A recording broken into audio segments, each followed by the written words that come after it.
queridos televidentes, sean todos bienvenidos a Estilo Saludable, un espacio dedicado a tu salud y bienestar. Yo soy Carla Blanco y como siempre los estaré acompañando durante esta hora de programa. Recuerden seguirnos a través de las redes sociales @Estilo Saludable Piso Canal y @Carlita Blanco, mi cuenta personal. Y ya estamos preparados para llevarles el menú del día. En nuestro programa de hoy tendremos de invitados a la doctora Yurima Nesi, pediatra, al doctor Mauro Escalante, cirujano plástico y reconstructivo, y a la señora María Edith Anselmi. Ella es directora de la residencia y centro integral Hogar La Ponderosa. Pónganse cómodos que ya nosotros estamos preparados para llevarles nuestra primera entrevista. Adelante el siguiente material. Amigos de Estilo Saludable, en esta ocasión me encuentro con la pediatra y puericultor Yurima Nesi. Doctora, muchísimas gracias por recibirnos el día de hoy. No, gracias a ustedes por la invitación a tu programa. Hablaremos sobre la pubertad precoz. ¿Qué tema tan importante? ¿Y en qué consiste? Es un tema súper interesante. La pubertad precoz es una afección que el cuerpo del niño se desarrolla de manera acelerada al cuerpo de un adulto como tal. También se denomina pubertad temprana. Ok. Según la Organización Mundial de la Salud, la pubertad precoz se define como la aparición de los caracteres sexuales secundarios en niñas antes de los 8 años y en los niños antes de los 9 años. Ok. ¿La edad ideal sería cuál? Una pubertad acorde sería a partir de los 9-10 años las niñas y a partir de los 10 años en los niños. Siempre los niños van a ser más tardíos. ¿Cuáles son los síntomas para diagnosticar esta afección? Ok, la aparición de estos caracteres secundarios sexuales sería en las niñas la aparición del vello axilar, que sería la axilarquia, del vello en la zona del pubis, la pubarquia, o la aparición del botón mamario, que se denomina telarquia.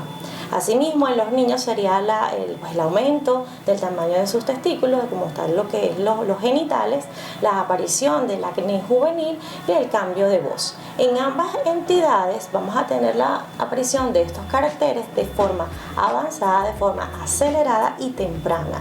Consigo la madurez ósea también de forma precoz, es decir, hay un cierre de los cartílagos del hueso que se cierran de manera temprana y por consiguiente trae una talla baja. ¿Okay? Asimismo, en las niñas concluye con el inicio o la aparición de lo que es la menarquia, la primera menstruación, su primera regla. ¿Qué lo causa, doctora? Existe, si vamos a iniciar a entender este tema, hay una secreción de una hormona específica que es la hormona liberadora de gonadotropina, que inicia su secreción a nivel del cerebro en una zona llamada hipotálamo.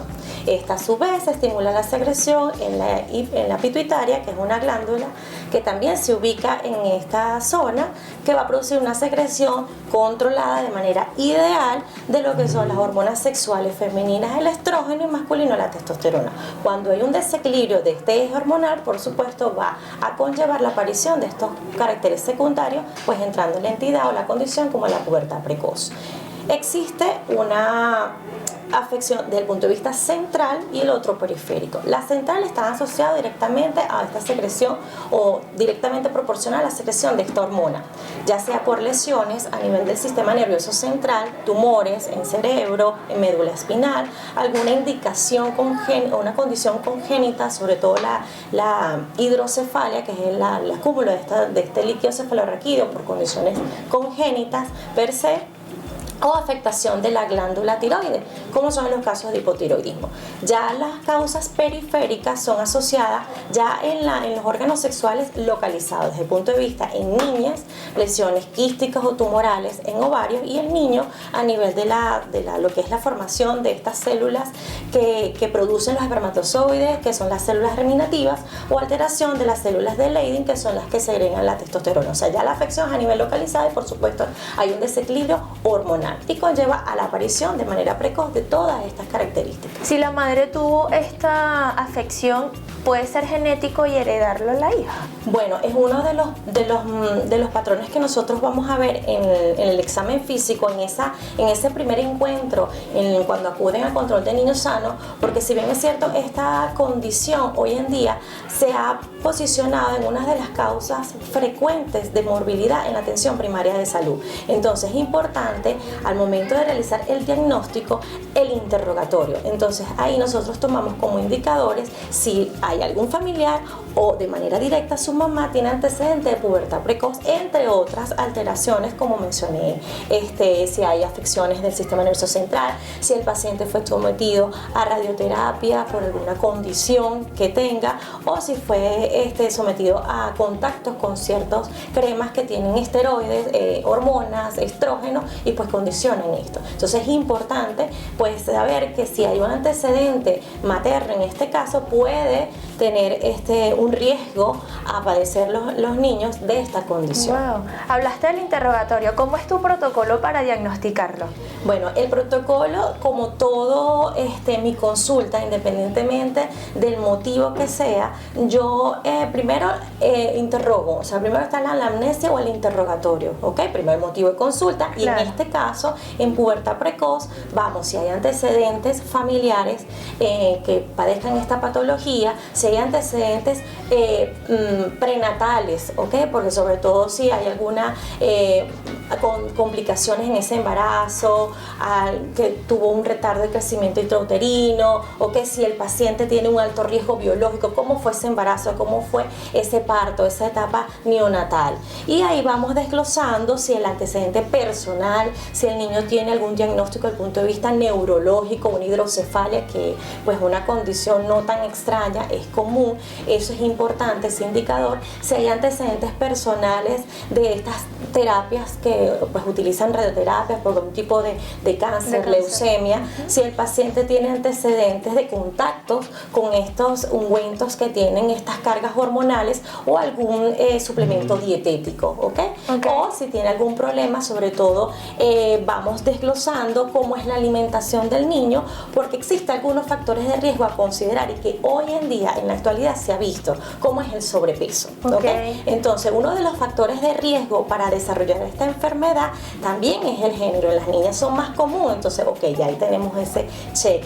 El sobrepeso es importante. Entonces, ¿qué condiciona el sobrepeso? A obesidad, por supuesto. Es una malnutrición por exceso. Entonces, este acúmulo de grasa en su metabolismo va a condicionar esta alteración metabólica a un hiperinsulinismo. Entonces, al yo tener esta condición, voy a intervenir en el eje funcional y hormonal. Hay un desequilibrio y puedo tener el riesgo de desencadenar esta pubertad precoz. Wow. ¿Cómo es el tratamiento? Ok, el tratamiento en base a la causa, ok. Nosotros en base al interrogatorio, por supuesto, a este examen físico es donde nos vamos a dar cuenta de si tiene los caracteres secundarios en base al interrogatorio, cuándo fue la aparición de ese vello a nivel axilar, la aparición en la zona del pubis, en caso de la niña, el botón mamario, el olor corporal, lo que llamamos entre comillas el mal olor, la bronhidrosis, que es el término y que es algo médico, normal, ¿no? Que es normal, pero hay que ver el momento en el cual se instaló. Entonces el diagnóstico se hace, el tratamiento se hace en base al diagnóstico, ¿ok? Y este es un trabajo multidisciplinario, donde posterior a este examen físico, el interrogatorio y ciertas pruebas hormonales específicas, es un trabajo multidisciplinario en conjunto con el endocrino pediatra. Doctora, te voy a interrumpir un segundo. Vamos a hablar acerca del tratamiento, pero enseguida, porque vamos a realizar una pausa y a la vuelta seguimos con más en Estilo Saludable. Sección Pon a prueba tu conocimiento. La pregunta de hoy es: ¿qué es la gastritis? Opción A, inflamación del tórax. Opción B, contracción del diafragma. Opción C, inflamación de la mucosa gástrica. Y no te apartes, quédate con nosotros porque la respuesta viene más adelante. Amigos, seguimos con mucho más de Estilo Saludable en este momento con un tema bastante importante, la pubertad precoz. Doctora, quedamos con los tratamientos. ¿En qué consiste? Ok, bueno, el tratamiento, como dije en el bloque anterior, va a depender de la causa, ¿ok? Si la afección inicia por un desorden a nivel hormonal, supongamos hipotiroidismo, pues el tratamiento va a ser indicado hacia el origen de esa condición. En sí el tratamiento es multidisciplinario, va a ser en conjunto con endocrino pediatra. Recordemos que independientemente si la causa es central o periférica, hay un desequilibrio del eje hormonal y el especialista que se encarga de pues, estas afecciones es el endocrino. Perfecto, justamente hay una de las preguntas que te quería hacer, que era esta: ¿qué especialistas causa la pubertad precoz? Ok, el especialista encargado va a ser el pediatra como la entrada, ok. El primer contacto que tiene con este paciente es una de las condiciones que se ha visto con mayor frecuencia en la atención primaria de salud. Es decir, muchas veces el paciente acude por un motivo de consulta diferente y es nosotros, el pediatra, como este primer contacto, que a través del examen físico logramos detectar estas alteraciones y por supuesto damos el diagnóstico o un presunto pubertad precoz. Seguidamente se solicitan la batería de laboratorio pues específico de acuerdo a lo que estamos pensando, ya sea el panel hormonal. Esto va de seguido, como dijimos anteriormente, como afecta la talla, solicitamos edad ósea, ¿ok? Para ver cómo está la edad cronológica en relación a la edad ósea del niño y por supuesto un eco pélvico en el caso de las niñas para ver sus estructuras internas desde el punto de vista reproductor. Seguidamente pasamos a la interconsulta del endocrino pediatra y por supuesto muchos de los casos, como tiene repercusión desde el punto de vista psicológico, con el psiquiatra, con el psicólogo infantil. ¿Afecta entonces el crecimiento? Sí, exactamente, se ve asociado. Si nosotros lo hacemos de manera temprana, logramos no llegar a ese final de una talla baja. Okay. Pero si se hace de manera pues no temprana, algo tardío, vamos a ver que la repercusión o las consecuencias de una pubertad precoz es una talla baja.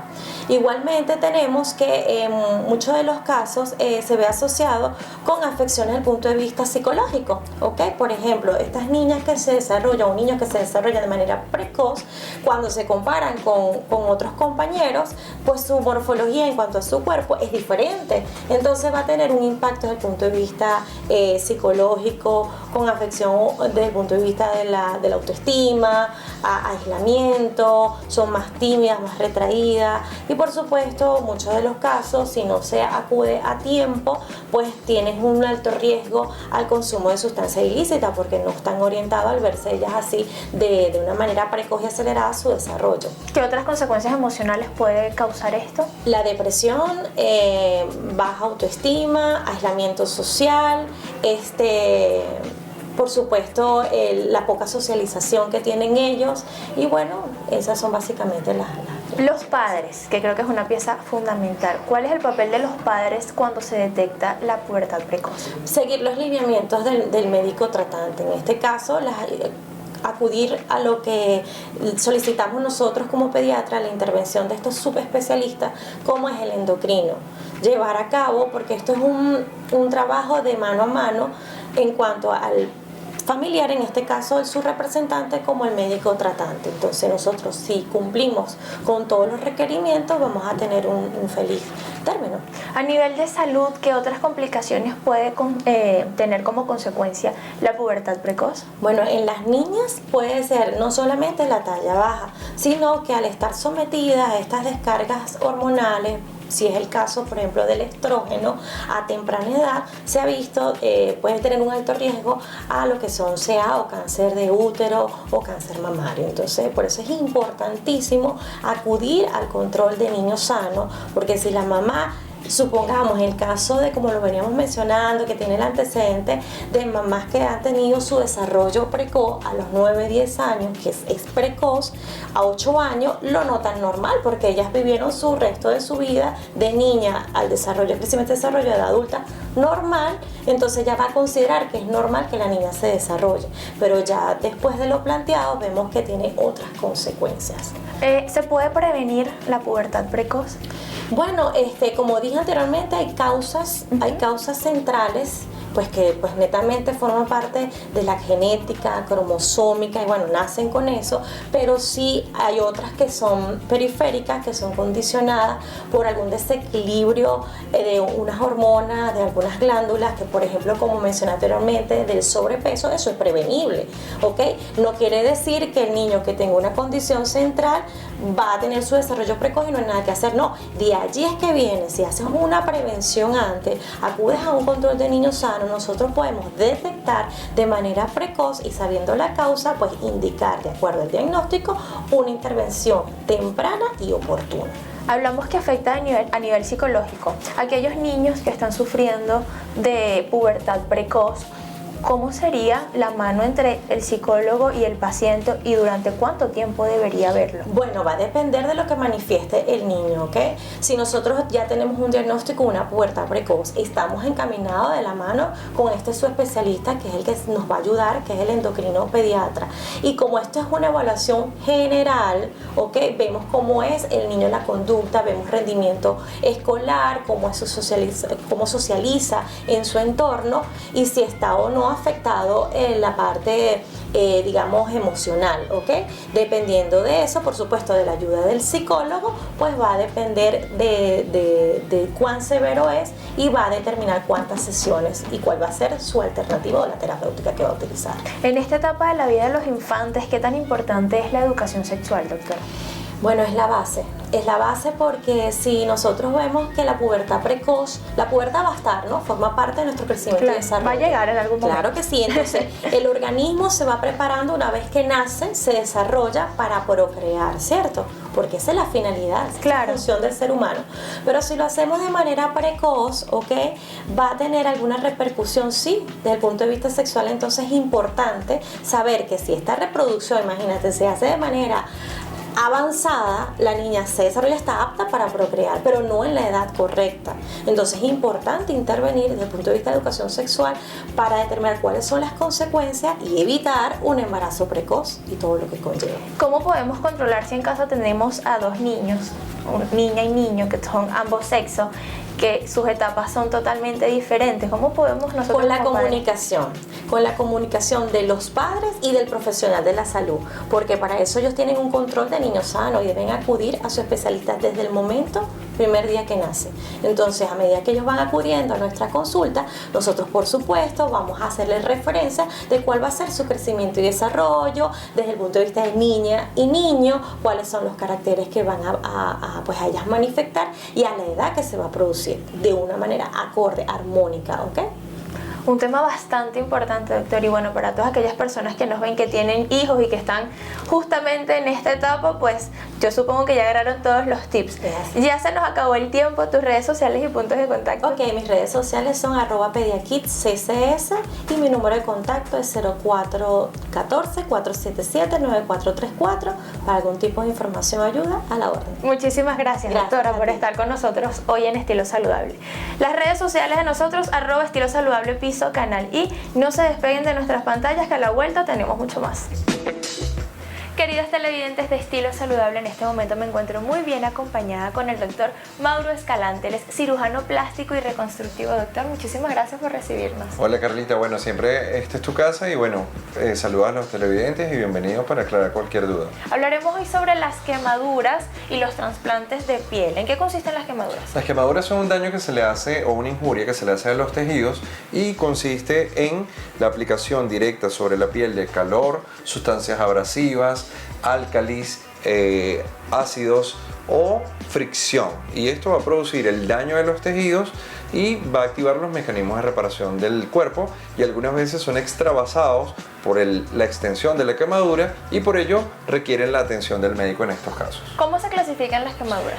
Interesante, las quemaduras tienen su clasificación en 3 fases. La fase 1, que es la superficial, que es la quemadura solar, la que todos conocemos; la quemadura de segundo grado o de espesor medio, que es donde hablamos de espesor ya involucra la dermis, y se habla de una superficial y una profunda, la dermis superficial y la dermis profunda.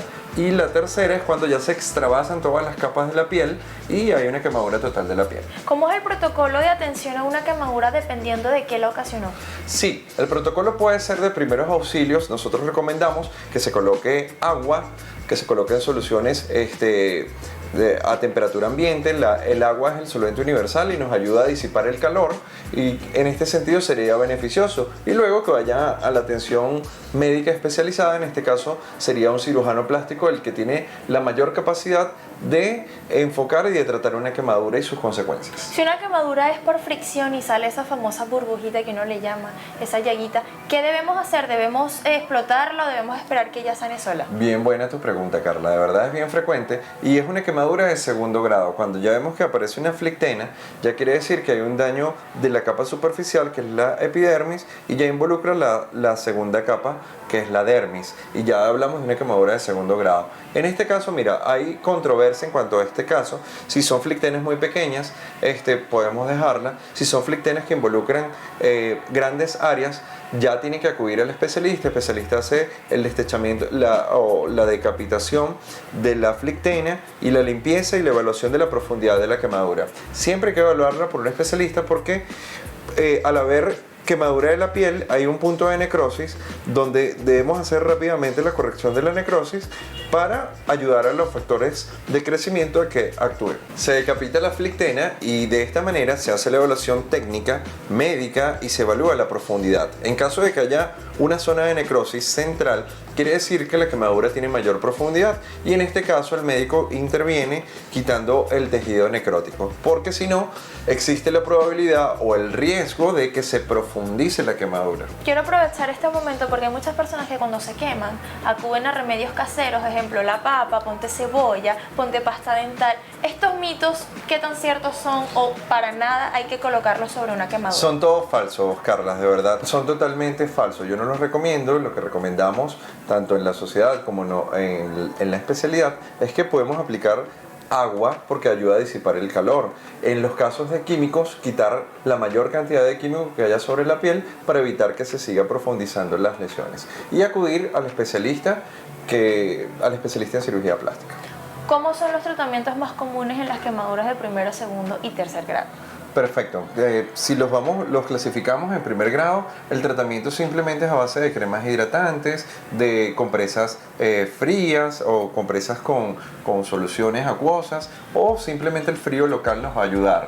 Y esto va a tener como consecuencia la exéresis o la salida de la capa superficial, que es cuando nosotros decimos nos estamos pelando. Nos estamos pelando, exactamente. Simplemente fue que murió por la exposición al sol, se quemó y simplemente se recambia. ¿Se puede exfoliar en ese momento a la persona o no es Mira, yo creo que es recomendable? una exfoliación post-quemadura que se está haciendo. No durante.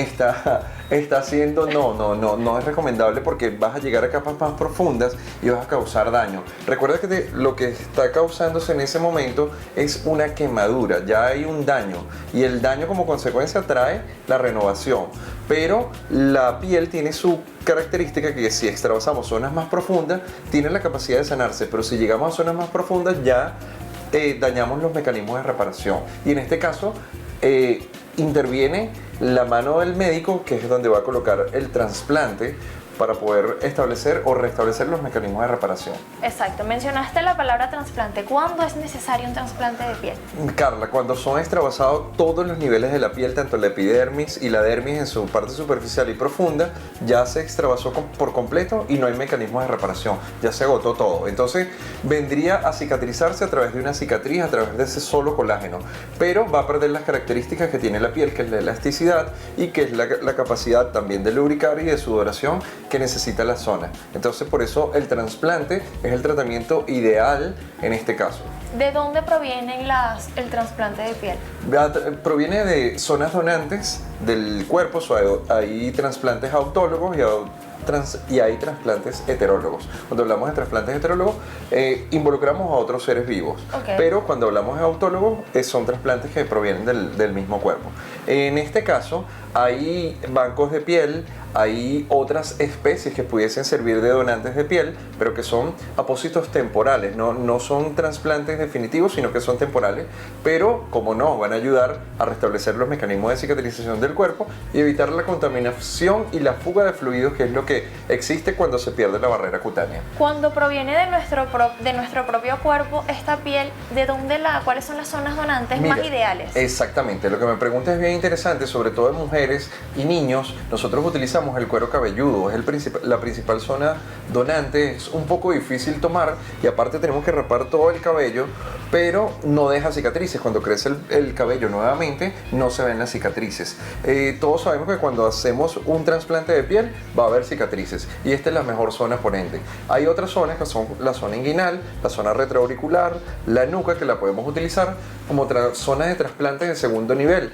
Pero cuando necesitamos extensiones más largas, Carla, nos toca utilizar los miembros, nos toca utilizar a veces familiares que pudiesen donar y a veces hemos visto integración cuando son madre e hijo, cuando son hermanos, cuando son gemelos, vemos integración completa del 100%. Exacto, quiero agarrar este punto porque ¿y si el trasplante no funciona y el cuerpo lo rechaza, qué se hace? Sí, en estos casos, bueno, sirven como apósitos temporales y podemos utilizar otros tipos de pieles. Podemos utilizar piel sintética, que pudiésemos utilizar en este caso, es una alternativa correcta que nos ha dado la ingeniería genética y nos ha dado la tecnología y nos permite colocarla. Una de los principales, como digamos, limitantes es el costo y la accesibilidad que tenemos hoy en día, pero existe, funciona y hoy en día en grandes quemadas es una gran solución. Mauro, vamos a realizar una pausa porque este tema no se va a quedar aquí, ahora es que está muy interesante. Amigos, a la vuelta volvemos con mucho más de estilo saludable, no se despeguen. Estamos de vuelta con mucho más de estilo saludable hablando de un tema bastante importante, las quemaduras y los trasplantes de piel. Mauro, cuando las zonas en las que necesita el donante, porque ya está la lesión de la quemadura, son articulaciones y este tipo de miembros en las que tienes que tener movimientos, ¿cómo debería ser el donante? Sí, Carla, quiero aclarar que las zonas son quemaduras especiales. Nosotros las catalogamos como quemaduras especiales las que van en articulaciones, las que van a nivel facial, las que comprometen zonas particulares que son para el uso y que no pueden dejarse sin tratar por un especialista, ¿ok? Cuando hablas del tipo de trasplante que debe hacerse así, es un trasplante de espesor total. En este caso, debemos sacar piel de zona donante completa o gruesa, porque de esta manera vamos a conservar todas las características o casi todas las características que tiene la piel y que necesita esa zona de movilidad. Porque si le ponemos le ponemos un trasplante de baja capacidad o de muy delgado, no va a tener las características de la piel. Va a tender a abrirse, va a tender a fisurarse, va a tender a infectarse y puede pasar algo peor, que es que el miembro pierda la movilidad por falta de elasticidad. Exacto. O todo lo contrario, si dejamos sin tratarlo pudiese tener complicaciones como queloides, bridas adherenciales que van a limitar la funcionalidad del miembro, van a evitar que se extienda. Hemos tenido casos donde vemos la creación de bridas adherenciales que impiden la movilidad del miembro con todo el aparato locomotor perfecto. Cuando hablas de bridas, ¿qué son? Bridas son creaciones de colágeno, son cicatrices de colágeno que unen segmentos de la piel y evitan la extensión y la contracción del miembro, o sea, te limitan, son como trenzas de colágeno, de cicatriz que van a evitar la función del miembro. Entonces, esto es totalmente nocivo y por eso es que los trasplantes son necesarios, por eso es que la atención médica profesional es necesaria. Cuando un paciente tiene una quemadura profunda, necesita su trasplante, pero está en zonas en donde hay tendones y todo este tipo de, pues, que nosotros tenemos, nuestros mecanismos y todo de nuestro cuerpo, ¿cómo hacen para colocar el trasplante y que no interfiera en tendones, en tejidos? De hecho, también, Carla, denominamos zonas especiales la palma de las manos, la palma de las manos, el dorso de las manos. Las manos ya son quemaduras especiales porque, como tú dices, está todo un aparato locomotor debajo de la piel que debe ser tratado de forma urgente. Nosotros estas quemaduras no podemos esperar a que evolucionen.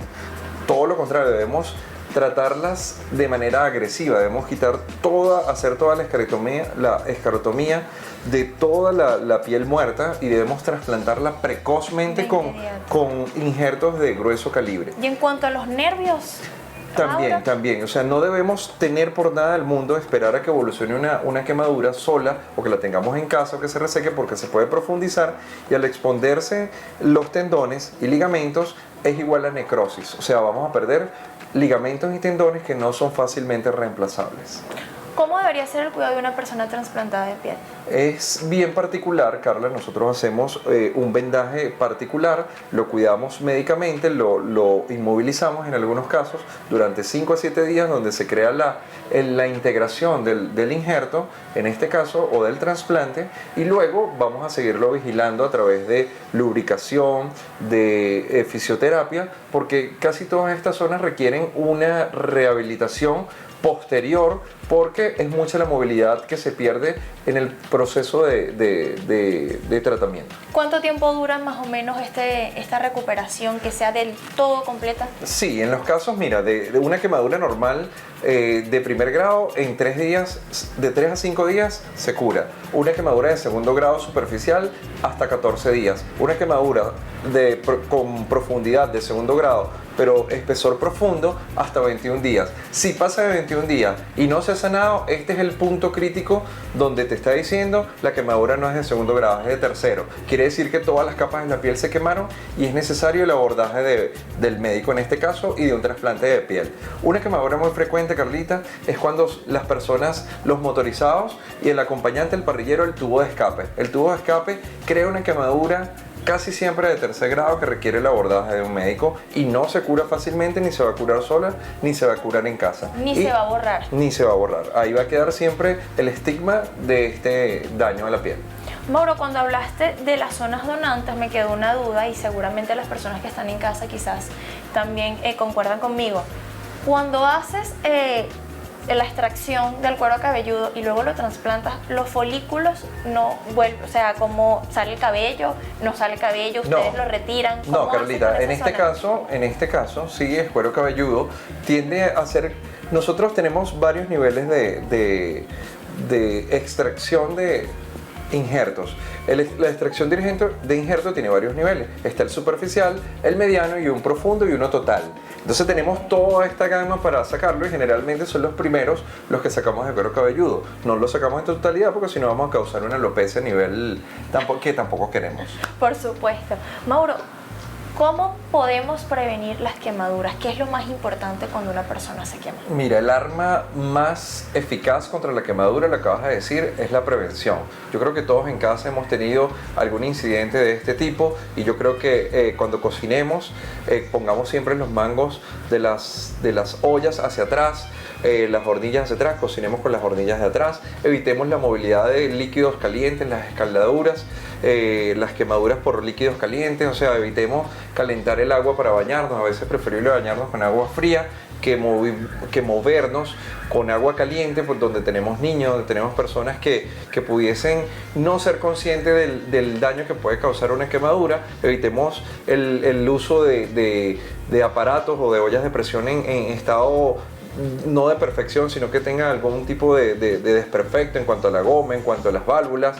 Simplemente lo desechamos o compramos otro o lo intercambiamos. Y otra arma que tenemos también siempre que vamos a tener es la prevención, sobre todo en los momentos de diciembre, Navidad, evitar el uso de estos fuegos artificiales que son muy bonitos, son muy hermosos, pero de verdad deben ser manejados por personas profesionales en este campo y no por niños ni personas que no estén capacitadas. Y siempre acudir a personas responsables, profesionales de la salud. Mauro, se nos acabó el tiempo, un tema bastante interesante. Tus redes sociales y puntos de contacto. Bueno, gracias Carla, de verdad que yo quisiera extenderme muchísimo más porque es muy bonito el tema y de verdad que todos hemos tenido un incidente en casa. Las redes sociales, Dr. Mauro Escalante, y nos pueden ubicar en el Centro Clínico Profesional Caracas, en el piso 3. Gracias por la invitación. Muchísimas gracias a ti. Nuestras redes sociales, @estilosaludable piso canal, y nos vamos a una pausa y a la vuelta mucho más. Sección Pon a prueba tu conocimiento. Llegó el momento de saber la respuesta correcta. Y es la opción C. Así es una irritación o inflamación del estómago. Generalmente se produce por la misma infección bacteriana Helicobacter pylori, que provoca la mayoría de las úlceras estomacales. También se puede generar por el uso habitual de ciertos analgésicos o el consumo excesivo de alcohol. Queridos televidentes de Estilo Saludable, ya nosotros nos encontramos en la Residencia y Centro Integral Hogar La Ponderosa. Me encuentro en compañía de su directora, María Edith Anselmi. Muchísimas gracias por recibirnos. Gracias a ti, Carla. Estamos encantados de tenerlos aquí con nosotros. Principalmente aquí, pues cuidan adultos mayores. ¿Cómo debería ser el cuidado de nuestros adultos mayores? La particularidad de nosotros es que cuidamos adultos mayores con trastornos neurocognitivos. ¿Qué es eso? Personas que tienen Alzheimer, Parkinson, Huntington, cuerpo de Lewis, problemas de irritación frontotemporal. Son aquellas enfermedades que van de forma degenerativa, que no tienen cura, pero que tratamos de que estén lo más estables que se puedan y que la enfermedad avance lo más lentamente. ¿Cómo es el diagnóstico que realizan antes de ingresar a alguno de nuestros adultos acá? El diagnóstico que se realiza primero es con un médico, bien puede ser un geriatra, especialista en trastornos neurocognitivos, neurólogos, psiquiatras, pero es importantísimo que se sepa que manejan este tipo de enfermedades porque se pueden confundir con alguna otra patología. Y cuáles son los alertas para poder ir al médico, es más que todo que están perdidos en el espacio y en el tiempo. Que digan se me perdió las llaves o que llamen a sus hijos por otros nombres o que se les olvide apagar la televisión o que dejen de hacer alguna rutina que usualmente las hacían diariamente. ¿Realizan algún diagnóstico al momento de ingresar a alguno de sus adultos acá? Sí, nosotros primero, si no tienen algún tipo de informe o no han tenido algún tipo de diagnóstico, se dirigen al área médica con el doctor Aquiles Salas. Él es el que diagnostica y luego de ese diagnóstico van a la parte de neuropsicología que les hacen una evaluación cognitiva para saber el estado en que se encuentran realmente, cuáles son las funciones del cerebro que aún conservan para poder diseñar sus actividades futuras. En cuanto a los familiares, ¿cuáles son esas alarmas que te indican, mira, algo no está bien con el adulto y acuden a este centro?